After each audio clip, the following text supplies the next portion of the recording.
par Hippo Martial Joseph, Ph.D., président de l'Union des anciens de la FESI, enseignant-chercheur, département d'histoire Université Alassane Ouattara de Bouaké, Côte d'Ivoire.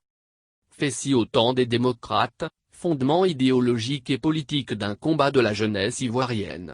Parrain. Dans notre première adresse à notre génération, nous disions ceci. Si la colère est bonne à être exprimée dans un premier temps, c'est la suite organisationnelle et comportementale qui justifie, en dernière analyse, l'utilité de cette réaction. Si nous devons continuer à faire et être comme nous l'étions avant ce qui nous aura conduits dans la rue, alors, cela ne valait strictement pas la peine. Dans cette citation, nous avons deux conditionnalités. D'une part, c'est celle qui concerne l'expression de nos émotions au regard d'une situation. D'autre part, c'est la conditionnalité justificative de l'expression de nos émotions. En d'autres termes, exprimer son émotion spontanée n'a aucun sens si cela a pour objectif de se vider et se contenter d'avoir sorti ce qu'il avait d'étouffant en nous. Il s'agit plutôt ici d'une révolte. Elle est différente de la révolution qui est une forme organisée de la révolte avec des fondements idéologiques et une forme organisationnelle. Aussi, lorsque la révolution se retourne contre ses propres principes et en adopte d'autres qui ne semblent pas être en adéquation avec ses principes idéologiques et organisationnels de départ, elle devient une réaction, dans le sens d'une évolution négative, sinon, négationniste du combat de départ. Quelle est la relevance de ces remarques préliminaires avec la Fédération estudiantine et scolaire de Côte d'Ivoire, FESI, créée le 21 avril 1990 par des étudiants en rupture de ban avec le système du parti unique, aidé par le Syndicat national des enseignants de la recherche et de l'enseignement supérieur, SINAR. Et surtout, quelle est la relevance, à l'étape actuelle de la lutte pour la démocratie et le bien-être du peuple ivoirien, de cette incursion dans notre passé militant? C'est notre position, comme Myriam Makeba, la diva sud-africaine de la musique africaine, que l'histoire n'est pas faite pour les morts mais peut servir de conducteur aux vivants dans leur recherche de réponses aux questions actuelles et leurs choix qui détermineront leur futur. En un mot, si nous trouvons utile de revenir sur les fondements idéologiques et politiques de notre combat, c'est pour éclairer, former et permettre à ceux qui nous ont remplacés dans la catégorie de la jeunesse ivoirienne, de faire les choix idoines et trouver, par eux-mêmes, les solutions pour leur futur. En effet, lorsque nous nous sommes retrouvés, ce samedi 21 avril 1990, en l'église Sainte-Famille de la Riviera, à Cocody, des quartiers huppés de la capitale ivoirienne, c'était pour jeter les bases d'une organisation dont le but était clairement défini par son slogan que j'avais trouvé lorsque j'écrivais le manifeste avant la clôture de l'Assemblée générale.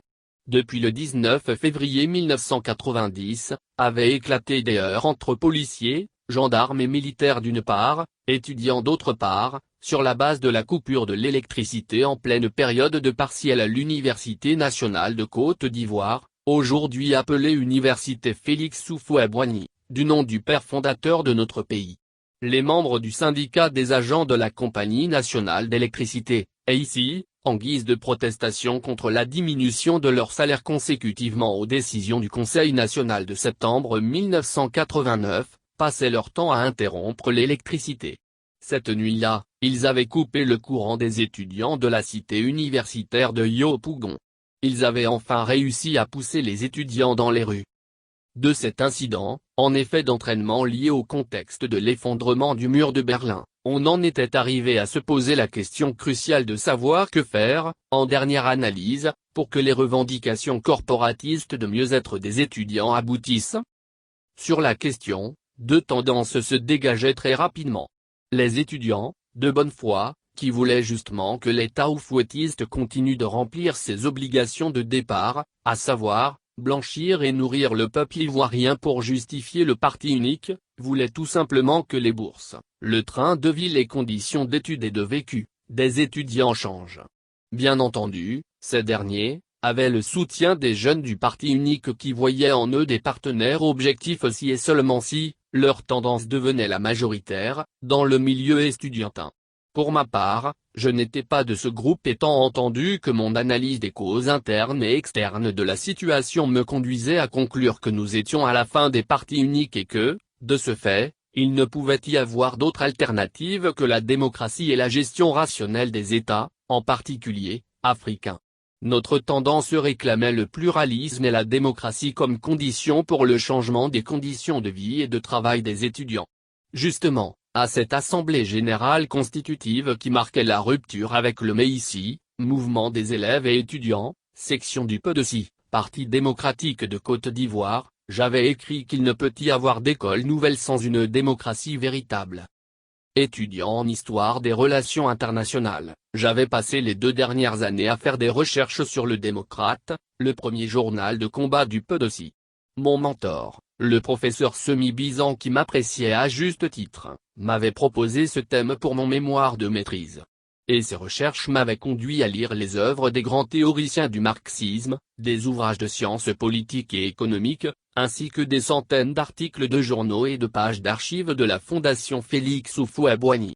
Quel ne fut mon choc de constater que le démocrate véhiculait des idées radicales avec des expressions tout à fait spécifiques. Pour mieux les comprendre, je m'étais mis à l'étude des grands textes comme ceux de Karl Marx, Lénine, Trotsky et Mao Tse-tung.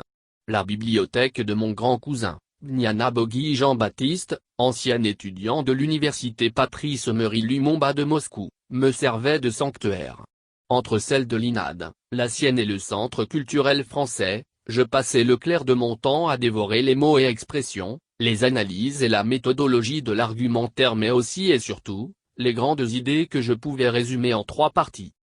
La première était que le monde, depuis 1945, était engagé dans un combat titanesque entre les puissances capitalistes avec à leur tête les États-Unis d'Amérique et les forces anticapitalistes dont l'Union soviétique et la Chine constituaient les leaders incontestés.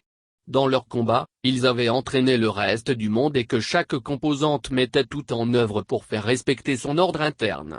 Cette bataille était celle de 2 idéologies qui se voulaient contradictoires, pour ne pas dire fondée sur la confrontation. Marx en avait planté le décor. Lénine avait précisé le cadre spécifique de son pays. Mao disait clairement que pour réussir ce combat, l'URSS de Staline se trompait de stratégie comme, justement, l'avait noté auparavant Trotsky qui avait vu dans la bureaucratie, la force anti-révolutionnaire qui sous-tendait le stalinisme et qui finirait par perdre le combat, à long terme, contre le capitalisme qui lui était flexible et s'adaptait au contexte tout en se redynamisant à chaque étape de son évolution depuis plusieurs siècles. En un mot, cette bataille était tout aussi réelle qu'intellectuelle. Et c'est ici que la deuxième composante de mes recherches me permettait de comprendre les dialectiques en cours sur notre continent.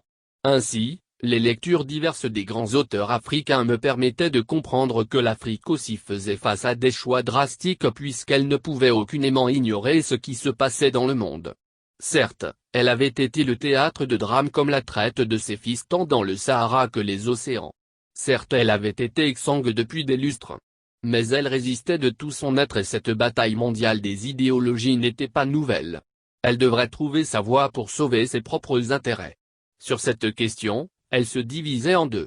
D'une part, ceux qui estimaient que les Africains ne pouvaient aucunement faire face à la machine répressive et massive du camp capitaliste et qu'il fallait s'allier à elle pour éviter de tomber dans le traquenard de la déstabilisation permanente. Selon Houphouët-Boigny qui en était un des leaders, l'évolution matérielle de notre continent, arriéré en tout point de vue, ne pouvait lui permettre de rentrer dans un combat entre forces capitalistes et forces communistes.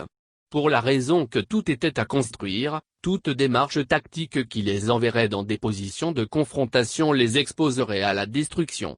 Cette position n'était pas celle de ceux qui estimaient que pour résoudre la problématique fondamentale du développement, il fallait tout simplement faire la rupture totale avec les forces coloniales pour leur faire face et choisir une autre forme de développement économique et social. L'alliance avec les forces dites du progrès, l'URSS et la Chine, était par conséquent tactique pour équilibrer les forces et accéder ainsi à la libération nationale, seule option pour redémarrer notre histoire. Une célèbre empoignade intellectuelle entre Houphouët-Boigny et Gabriel Darboussier, résumait ces tiraillements entre leaders des peuples africains dont le but était tout simplement de trouver la solution idoine. Par conséquent, enfant né après les indépendances, je me retrouvais à faire le juge entre toutes ces tendances pour savoir laquelle avait eu raison en définitive. Ce qui m'avait frappé était le démocrate. Je m'étais rendu compte finalement que la politique n'était pas une science statique et que les choses évoluaient en fonction du contexte et du temps. La grande leçon venait surtout des positions sur la stratégie et la tactique. Mais qu'est-ce qui était donc la stratégie? Et la tactique? Comment alors les identifier et surtout les lire dans les démarches et politiques concrètes du terrain? La troisième composante de mes recherches me conduisait directement à la littérature sur la stratégie et la tactique pour ainsi me former sur l'art de la guerre politique. La recherche que mon professeur m'avait demandé de faire m'avait entièrement façonné pour me mettre dans la position de quelqu'un qui désirait, de tout son être, voir enfin se réaliser les idées véhiculées par les journalistes du Le Démocrate.